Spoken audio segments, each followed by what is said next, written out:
Hello दोस्तों, स्वागत है आप सभी का स्लीपी क्लासेस में। दोस्तों, ज्योग्राफी का प्रीमिक्स है। जी हाँ, मैम आज ज्योग्राफी का प्रीमिक्स नहीं कर रहे। I am really sorry, ma'am की जगह मुझे ये करना पड़ रहा है। ठीक है, मैम को डेफिनेटली हम सब आज मिस कर रहे हैं। मैम की तबीयत ठीक नहीं है, लेकिन सिलसिला चलते रहना चाहिए क्वेश्चंस का। तो चलिए 5 सवाल सॉल्व करते हैं। आज 18 जनवरी 2021 है। ठीक है दोस्तों, तो जैसे सबसे पहला सवाल यहाँ पर है, ध्यान देने वाली बात है कि इनकरेक्टली पूछा गया है। ठीक है, कुछ रिवर्स हैं, कहाँ वो फ्लो करती हैं, उसको आपने करेक्टली इनकरेक्टली देखना है कौन सी यहाँ पे मैच्ड है। ओके, तो सबसे पहली यहाँ पे रिवर है वो मैकेंजी की बात हो रही है। मैकेंजी क्या कनाडा से फ्लो करती है? नाइजर, लाइबेरिया, वोल्गा रोमानिया, मेघना बांग्लादेश। ठीक है दोस्तों, तो बताइए यहाँ पे कौन सी करेक्ट है, इनकरेक्ट है। तो यहाँ पर अगर देखें, मैकेंजी कनाडा से फ्लो करती है, ये सही बात है।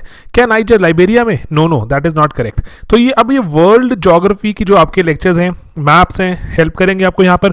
वोल्गा रोमानिया, ये भी सही नहीं लग रहा। वोल्गा तो जैसे मैंने गाना भी सुना हुआ है, जो स्कॉर्पियंस का गाना भी था, उसमें वोल्गा की बात भी होती है, मॉस्कोवा की बात भी होती है। तो ये रशिया की रिवर्स हैं, यहाँ पे रोमानिया में नहीं आएंगी। मेघना बांग्लादेश, ये सही लग रहा है। तो 2 और 3, ठीक है, इनकरेक्टली पूछा गया, तो 2 और 3 आर जो हमारा ऑप्शन सही होना चाहिए। ठीक है, तो अब ये इसलिए हमारे यहाँ पर कुछ ये यहाँ पर हमारे पास जो कहाँ पे फ्लो करती हैं, वोल्गा प्राइमरली जो यूरोप की लॉन्गेस्ट रिवर है, ये बात पता होनी चाहिए हमें। सेंट्रल रशिया से फ्लो करके कैस्पियन सी में गिरती है। तो ये ऐसे सवाल यूपीएससी को बहुत पसंद रहते हैं। कैस्पियन सी, ब्लैक सी, है ना, इनको जो बीच में से कनेक्ट करते हुए कोई चैनल है अगर यूरोप में, तो ये इंपॉर्टेंट रहते हैं। नाइजर हमारी वेस्ट अफ्रीका की है रिवर, गिनी हाईलैंड्स की तरफ जाके जो गिनी एक कंट्री है, वहाँ पर जो इसका सोर्स है वहीं से फ्लो करती है। मैकेंजी रिवर कैनेडियन फॉरेस्ट में से गुजरती है। एंड मेघना हमारी बांग्लादेश की बहुत इंपॉर्टेंट रिवर, और जो हमारे गंगा का डेल्टा बनता है उसके जो रिवर्स में से एक इंपॉर्टेंट हमारी ये रिवर। ओके, चलिए दोस्तों अगली स्कीम पर आते हैं। ये है क्वेश्चन है, it is about a scheme, जो प्रधानमंत्री किसान योजना, इसके बारे में पूछा गया है। करेक्ट इनकरेक्ट में से हमें करेक्ट पूछा गया। ध्यान देने वाली चीज रहती है, हमेशा ही इसको फोकस कीजिए। ठीक है, ओके। तो यहाँ पे जो लिखा हुआ है कि ये जो हमारी पीएम किसान स्कीम थी, रायतू बंधु स्कीम की जैसे इसको पहली बार इंप्लीमेंट किया गया था। सेंट्रली स्पॉन्सर्ड स्कीम है। एंड यहाँ पर अगर ध्यान से देखें तो लिखा हुआ इनकम सपोर्ट मिलती है 3,000 रुपए की 3 इंस्टॉलमेंट्स की, तो जो डायरेक्टली बैंक के हमारे खाते में आ जाता है। तो बताइए यहाँ पर कौन सी यहाँ पर ऑप्शन आपको करेक्ट लग रही है। एंड देखिए, ऐसे पर्टिकुलर जो क्वेश्चंस रहते हैं वहां पर एलिमिनेशन से काम बहुत आसान हो जाता है। मान लीजिए कि आपको नहीं पता कि सेंट्रली स्पॉन्सर्ड स्कीम क्या होती है, सेंट्रल सेक्टर स्कीम क्या होती है, मान लिया मुझे नहीं पता। ठीक है, तो ये लेकिन जो ऑप्शन नंबर 3 है, ऑप्शन 3 पे देखें, वो कह रहे हैं 3,000 रुपए 3 इंस्टॉलमेंट्स में। क्या हमें साल के 9,000 देने की बात की गई है? जी नहीं, 6,000 देने की बात की गई है। दैट मीन्स 3 इंस्टॉलमेंट्स में हमें 2,000 रुपए आएगा। तो दैट मीन्स ऑप्शन 3 हमारी जो स्टेटमेंट 3 सही नहीं है। तो स्टेटमेंट 3 जहां पर हटा देता हूं, हटा दिया हटा दिया हटा दिया, अरे सिर्फ एक ही बचा, एलिमिनेशन से सॉल्व हो जाएगा। ठीक है, अगर मुझे मान लीजिए ये भी नहीं पता था कि पहले इसको रायतू बंधु को जैसे इंप्लीमेंट किया गया था, अब मुझे पता लग गया। ऑलराइट, तो यहां पर मेरा आंसर क्रैक हो गया एंड मेरा 2 नंबर बच गए। 2 नंबर मैंने कमा लिए। तो रिसेंटली जो पीएम किसान की अभी एक और किस्त दी गई है, न्यूज में थी, तो रायतू बंधु स्कीम के बारे में हमने डिटेल लेक्चर डाला हुआ है मेरे इको के, वहां पर जो हमारे लेक्चर्स में आप सर्च करेंगे मिल जाएगा। एंड इसमें 2,000 रुपए जो हमारे पीएम किसान में भी देखें, तो रायतू बंधु भी मैंने आपको बताया था, बहुत इंपॉर्टेंट एक बात है। डब्ल्यूटीओ के पर्सपेक्टिव से देखें तो ये कौन सी तरह की सब्सिडी है दोस्तों, आप मुझे बताइए, रायतू बंधु कौन से बॉक्स में आएगी? ठीक है, डब्ल्यूटीओ के, देखो मैं तो इको का टीचर हूं तो मैं वही वाली बातें करूंगा, तो मुझे आप बताएंगे कमेंट्स में कि कौन से बॉक्स में आती है रायतू बंधु स्कीम। ग्रीन बॉक्स है, एम्बर बॉक्स है, ब्लू बॉक्स है, कौन सी तरह की सब्सिडी कहलाती है? ऑलराइट, तो ये आसान जो particular question, not very tough. चलिए थोड़ा मुश्किल सवाल, करंट अफेयर्स में अगर आपने आंखें खुली रखी तो आता होगा, अदरवाइज थोड़ा मुश्किल हो सकता है। ओके, वो कह रहे हैं कि vertical stretching and horizontal compression of objects into long thin shapes in a very strong non homogeneous gravitational field caused by extreme tidal forces, इसको क्या कहते हैं? अगर आप ज्योग्राफी ऑप्शनल के भी हैं तब भी आप शायद इस क्वेश्चन को मुश्किल मानेंगे। ऐसे क्वेश्चन दिखते हैं हमें एग्जाम में जो एकदम सडनली अरे ये कहां से पूछ लिया। तो दोस्तों इसका वैसे राइट आंसर इज स्पेगेटिफिकेशन। ये होता क्या है, मैं आपको ये डायग्राम के थ्रू समझाता हूं।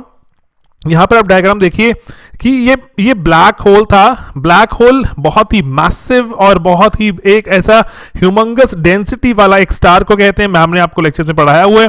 एंड देन तो वहां पर अगर ब्लैक होल इतना ज्यादा स्ट्रॉन्ग ग्रेविटेशनल फील्ड रहता है इसका, अब इस ग्रेविटेशनल फील्ड के आसपास से कोई भी चीज गुजरेगी उसको वो अपनी तरफ चाहेगा खींचना। अगर कोई स्टार इसके पास से गुजर रहा है तो स्टार के धीरे धीरे धीरे धागे बन जाते हैं, धागे बनकर वो अब स्टार जो ब्लैक होल की तरफ खींचा चला जाएगा।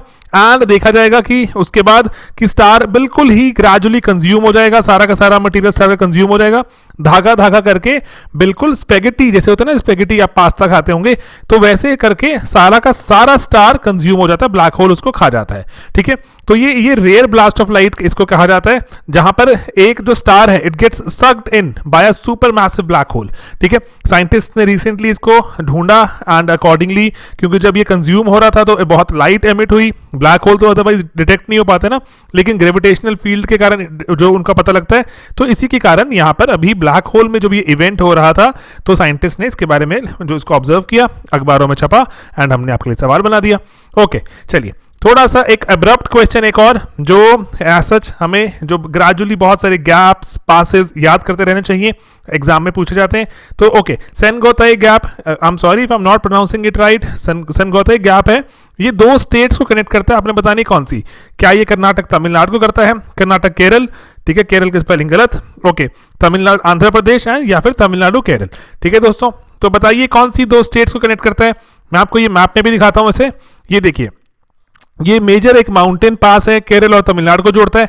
ये ग्रेजुअली ना आप जितने भी इंपॉर्टेंट पासेस हैं, चाहे वो हिमालयन जो पासेस हैं या वेस्टर्न घाट के पासेस हैं, ये थोड़ा याद कर लीजिएगा, भोर घाट कहाँ पर है, एंड देन ग्रेजुअली, है ना, तो ये जो कहाँ से है, पहली बार जो ट्रेन गुजरी थी जो मुंबई पुणे वाली, तो ये सभी जो छोटे छोटे पासेस हैं एंड लेकिन इंपॉर्टेंट पासेस हैं, तो ये आपको पता होने चाहिए। ठीक है, तो ये ऐसे ग्रेजुअली के क्वेश्चंस में कवर करते रहेंगे ताकि हमें याद भी हो जाए। तो अब देखिए, पहला मैंने आपसे सवाल पूछा था कि रायतू बंधु स्कीम है, कौन से बॉक्स का पार्ट है, आप मुझे बताएंगे कमेंट्स में। दूसरा, आप कोट्टायम डिस्ट्रिक्ट की बात करें अगर, तो आप यहाँ पे देखेंगे, अपने एंड पर रिसर्च कीजिए कि यहाँ पर कोई इंपॉर्टेंट जो कोई अगर कोई नेशनल पार्क या कोई बर्ड, जो अगर देखें बर्ड से जुड़ी हुई कोई सेंचुरी, तो ऐसे ही आप ये चीज़ें ऑब्जर्व कीजिए, इंपॉर्टेंट रहती हैं। एंड जो केरल से जुड़े हुए पर्टिकुलरली बहुत सारे जो वाइल्ड लाइफ से जुड़ी चीज़ें वो बहुत बार एग्जाम में पूछी जाती हैं, ऑलमोस्ट हर साल। ठीक है, चलिए आज का आखिरी सवाल पे चलते हैं। ये है मिड ओशियानिक रीजस, जो रिजेस रहती हैं, बिल्कुल इस बार जो सवाल भी है मेंस में से जुड़ा हुआ, तो उसके कॉन्टेक्स्ट में देखिए, आप ये बात यहाँ पे समझिए कि आप ये प्री की तैयारी कर रहे हैं तो भी मेंस में हमें फायदा होगा, क्योंकि मेंस का कंटेंट तो हमें, प्री का कंटेंट तो मेंस में लेके जाएंगे ना।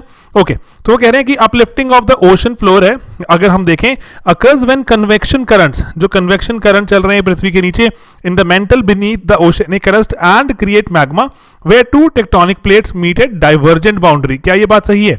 देन वो कह रहे हैं दुनिया भर के जितने भी मिड ओशियानिक रिजेस हैं दे आर कनेक्टेड, एंड अगर हम देखें तो ग्लोबल लेवल पे एक मिड ओशियानिक रिजेस का एक सिस्टम नजर आता है जो पूरे ओशंस में से गुजरता है, एंड इसीलिए एक longest mountain range of the world के जैसे नजर आता है। क्या ये स्टेटमेंट सही है या गलत? तो दोस्तों यहाँ पर ये दोनों ही जो स्टेटमेंट्स हैं ये करेक्ट हैं मिड ओशियानिक रिजेस के बारे में। इसके बारे में मैं बहुत ज्यादा डिटेल में नहीं जाऊंगा, मैम का इलाका है ये, एंड ये इलाका मतलब मिड ओशियानिक रिजेस में नहीं रहते मैम, लेकिन इस जगहों के बारे में आपको समझाते रहते हैं अपने लेक्चर्स में। ठीक है दोस्तों, तो आप इसके बारे में और देख सकते हैं और इसके बारे में और समझ सकते हैं। तो इसके पहले हम लेक्चर खत्म करें, तो अगर आपको बिल्कुल एक टेस्टी सा सक्सेस वाला अगर प्रीलिम्स का रिजल्ट चाहिए तो उसकी रेसिपी मैं शेयर करने वाला हूं आपके साथ। रेसिपी थोड़ी सरल है, लेकिन उसको जो over a period of time उसको कंज्यूम करना थोड़ा मुश्किल। ठीक है, एक तो क्रैश में पूरा का पूरा जो स्टैटिक कंटेंट है उसके बारे में बात करेंगे, करंट अफेयर्स हैं उसको कवर करेंगे। टेस्ट सीरीज में हम देखेंगे कि हमारे कौन से जो कंपोनेंट्स हैं वीक हैं, कौन से मजबूत हैं, किस पे और काम करें, किस पे जो अभी थोड़ा ओके हो गया। And then pre cure and premix. दोस्तों प्री क्योर एंड प्रीमिक्स को बिल्कुल भी अंडरमाइन मत कीजिए। हर रोज आपके साथ ये लेक्चर शेयर होते हैं, जो आपको दिन में 4 बजे आपको करंट अफेयर्स मिल जाते हैं एंड 10 बजे आपको जो क्वेश्चंस मिल जाते हैं प्री से जुड़े हुए क्वेश्चंस रात को। प्री क्योर में हम प्री एंड मेंस दोनों से जुड़े हुए करंट अफेयर्स करते हैं सब्जेक्ट वाइज, अंडरमाइन मत कीजिए। क्रैश में बहुत रैपिड कंटेंट चलता है, जल्दी जल्दी कंज्यूम करते हैं, बहुत सारी चीज़ें समझते हैं ताकि हमें थोड़ा रिटेन करने का मौका मिले टेस्ट सीरीज में, अपने आप को देखते हैं कहाँ पहुंचे, देन प्रीक्योर प्रीमिक्स में तो अपडेट करते ही चलते हैं। ठीक है दोस्तों, तो ये एक छोटी सी रेसिपी आपके साथ जो शेयर की आज, एंड बाकी जो हमने 5 सवाल भी डिस्कस किए प्रीमिक्स ज्योग्राफी के तहत, आप इसमें मुझे एक सवाल का जवाब देंगे, एक चीज़ आपने रिसर्च करनी है कोटायम से जुड़ी हुई, बाकी मिड ओशियानिक रीजेस आपको मैम भी समझा देंगे। ठीक है दोस्तों, चलिए मिलते हैं आप अपने अगले लेक्चर्स में बहुत ही जल्द। बाय बाय दोस्तों, टेक केयर।